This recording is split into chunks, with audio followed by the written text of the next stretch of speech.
Hello everyone.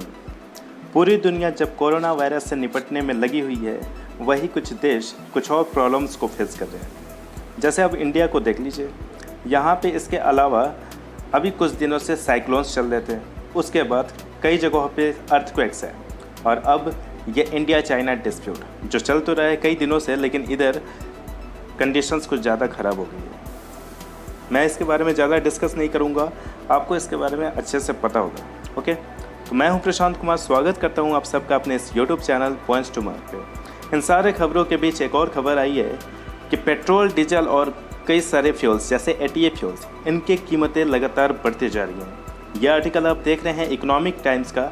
यहाँ पे आप देख सकते हैं ATA price hiked by 16.3%, petrol up 47 पैसे एंड डीजल बाई 93 पैसे पर लीटर। ये सारी प्राइस हाइक्स जो की गई हैं वो लगातार 10 दिनों तक की गई हैं।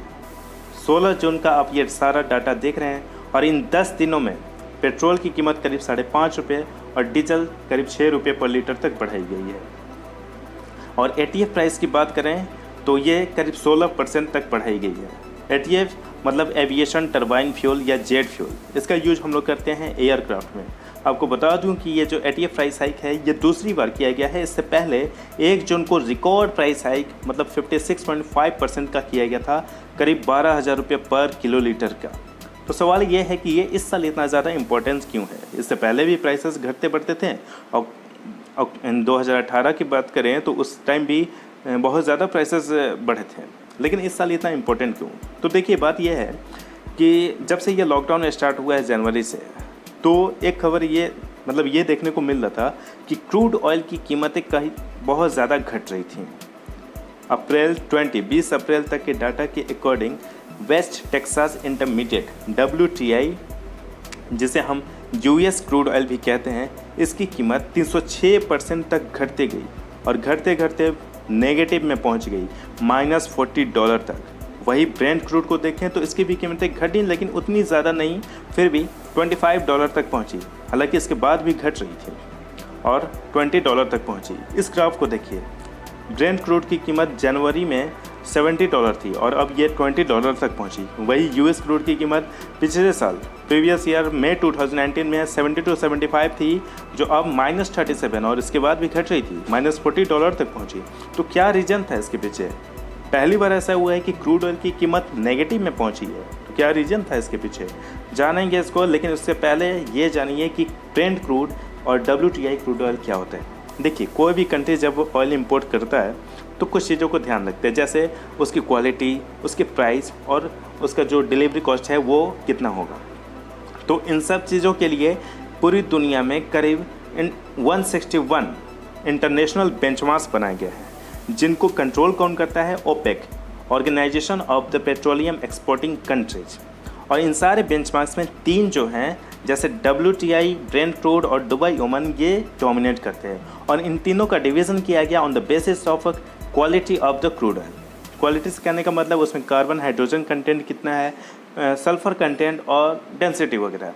ठीक है, तो अब देखिए ब्रेंट क्रूड निकाला जाता है कहाँ से? नॉर्थ सी से, और 4 फील्ड होते हैं इसके, ब्रेंट, फोर्टिज, ऑसबर्ग एंड इकोफिस्क। और इसकी जो सप्लाई की जाती है वो वाटरबोर्न होती है, मतलब कि समुद्री मार्ग द्वारा, और इसी की वजह से इसको हम डिस्टेंट मतलब दूर के लोकेशंस पे भी इजीली हम ट्रांसपोर्ट कर पाते हैं। और समुद्री मार्ग के चलते इसका जो डिलीवरी कॉस्ट है वो काफ़ी कम होता है। ठीक है, अब देखिए यहाँ पे एक टर्म लिखा हुआ है फ्यूचर कॉन्ट्रैक्ट। फ्यूचर कॉन्ट्रैक्ट क्या होता है? तो यूँ समझिए कि क्रूड ऑयल का जो ट्रेडिंग होता है वो एडवांस बुकिंग के जैसा होता है। मतलब मुझे अगर अगस्त में चाहिए या फिर जुलाई में चाहिए, तो उसके लिए मुझे 1-2 महीने पहले ही उसकी बुकिंग करनी होगी। जो प्रोवाइडर होगा वो प्राइस अभी फिक्स कर देगा कि इस महीने के लिए आपको इस रेट पे वो क्रूड ऑयल मिलेगा। ठीक है, ताकि आगे जाके अगर कोई बैड सर्कमस्टांसेस बनते हैं तो कोई लॉस ना हो। ठीक है, तो इसको बोलते हैं फ्यूचर कॉन्ट्रैक्ट। इसमें सल्फर कंटेंट होता है 0.35%। अब WTI निकाला जाता है from the wells in the US, और इसका जो सप्लाई किया जाता है लैंड रूट से। ठीक है, और इस वजह से थोड़ा सा एक्सपेंसिव हो जाता है ये, और कई सारे जगहों पे ये पहुंच नहीं पाता है आसानी से।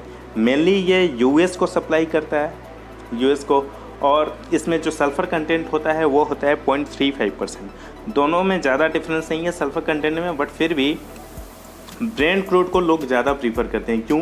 क्योंकि डिलीवरी कॉस्ट उसमें कम है। और मतलब रफली 2/3 of the all crude importers जो हैं वो ब्रेंट क्रूड को प्रेफर करते हैं। अब तीसरा है दुबई एंड ओमान।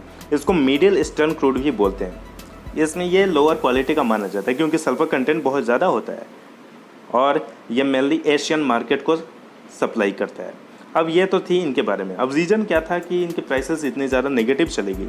देखिए, 2 रीज़न है। किसी भी चीज़ के प्राइस आपको पता है कि डिमांड एंड सप्लाई पे डिपेंड करती है। अब लॉकडाउन की वजह से डिमांड जो है वो काफ़ी कम हो गया क्योंकि ट्रांसपोर्टर्स, फैक्ट्रीज़ वगैरह ये सारी चीज़ें बंद थी, तो डिमांड कम हो गया और ऑटोमेटिकली प्राइसेस कम हो गए। पहला रीज़न तो ये। दूसरा, फ्यूल वॉर। आपको बताऊं, USA, Russia and Saudi Arabia, ये 3 मेजर कंट्रीज़ हैं in the world oil producing countries, और इन तीनों में एक कंपटीशन बना हुआ है कि मेरी जो प्रोडक्ट है वो ज़्यादा बिकेंगी, मेरी ऑयल जो वो ज़्यादा एक्सपोर्ट होंगी, ज़्यादा प्रॉफिट मुझे होगा। और यही एक चीज़ है कि एक कंपटीशन को इसने पैदा किया और इस कंपटीशन की वजह से ये प्राइसेस नेगेटिव गए। क्यों? क्योंकि देखिए, लॉकडाउन में डिमांड कम हुआ तो यूएस क्रूड ऑयल की प्राइसेस कम हुई तो उसके इंपोर्ट लोग ज़्यादा कराने लगे। इसको देख के रशिया ने भी अपनी प्राइसेस घटाई, बट इसके साथ साथ अपनी सप्लाई, अपने प्रोडक्शन को भी बढ़ा दिया, जिसका रिजल्ट क्या आया कि प्राइसेस और ज़्यादा कम हुई। अब यूएसए इसको देखा देखी में अपने प्राइसेस और कम करने लग गया। फाइनली प्राइस जो हुआ वो नेगेटिव में गया। तो ये था रीज़न इन सारी चीज़ों का नेगेटिव में जाने का।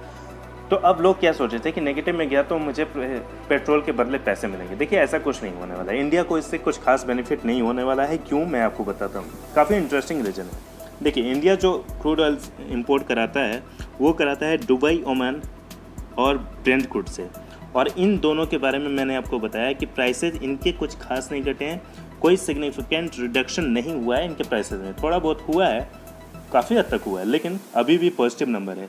जो नेगेटिव नंबर आया है वो यूएस या WTI क्रूड ऑयल का आया है, जिससे हमें कोई लेना देना है नहीं।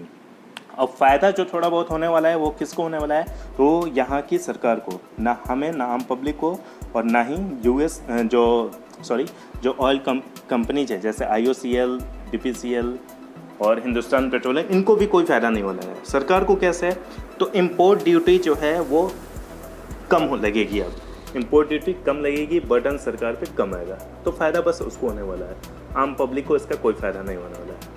अब आगे देखते हैं कि प्राइसेस जो इतने बढ़ाए जा रहे हैं वो किस वजह से बढ़ाए जा रहे हैं। देखिए, जब भी ये पैंडमिक का टाइम आता है या इस टाइप की कोई क्राइसिस होती है तो सरकार का खर्च बढ़ता है। अब जब भी सरकार का खर्च बढ़ेगा, उसके पास पैसे कम होंगे, तो वो कोई स्टेप्स लेगी। उन स्टेप्स में क्या करेगी?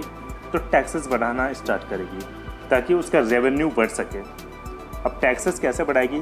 इनकम टैक्स तो बढ़ाएगी नहीं, वो ऑलरेडी उसमें जो करना था वो हो चुका।